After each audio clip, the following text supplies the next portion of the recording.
हम अक्सर सुनते हैं कि भारत विश्व गुरु बनने की राह पर है, ग्लोबल लीडर।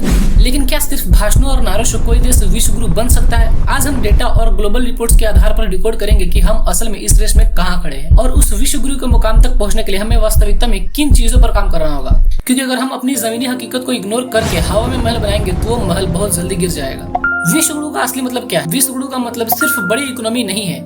दुनिया में लीडर वो देश होता है जो इनोवेशन, टेक्नोलॉजी और अपने नागरिकों के जीवन स्तर में सबसे आगे हो। अमेरिका या यूरोपियन देश इसलिए ताकतवर नहीं है क्योंकि वो बोलते हैं, बल्कि इसलिए क्योंकि उनका सिस्टम काम करता है। आइए इस 3 कड़वे लेकिन सच्चे पैमाने पर तौलते हैं।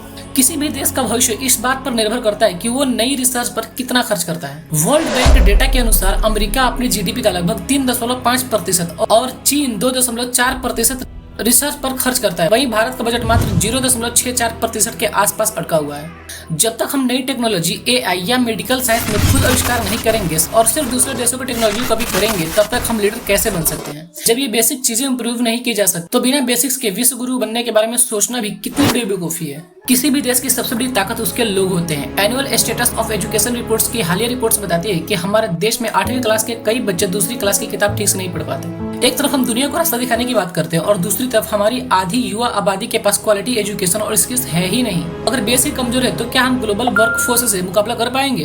विश्व गुरु बनने के लिए हमें ऐसे नेताओं और सिस्टम की जरूरत है जो पीआर और इमेज मैनेजमेंट से ज्यादा जमीनी बदलाव पर फोकस करे। जब लीडर्स ऐसे होने चाहिए जो प्रेस कॉन्फ्रेंस करे, कड़े सवालों का सामना करे और अगर योजना फेल हो तो उसकी जिम्मेदारी ले। लॉन्ग टर्म विजन, जो नीतियां सिर्फ अगला चुनाव जीतने के लिए ना बने बल्कि अगले 20 साल के देश के भविष्य को देखकर बने। दोस्तों, इस एनालिसिस का मकसद किसी को नीचा दिखाना नहीं है बल्कि एक आईना दिखाना है, क्योंकि जब तक हम अपनी कमियों को मानेंगे नहीं तब तक उन पर काम कैसे करेंगे?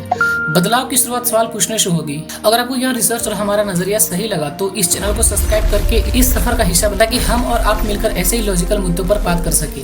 वीडियो को शेयर करें ताकि जागरूकता फैले। मिलते हैं अगली वीडियो में।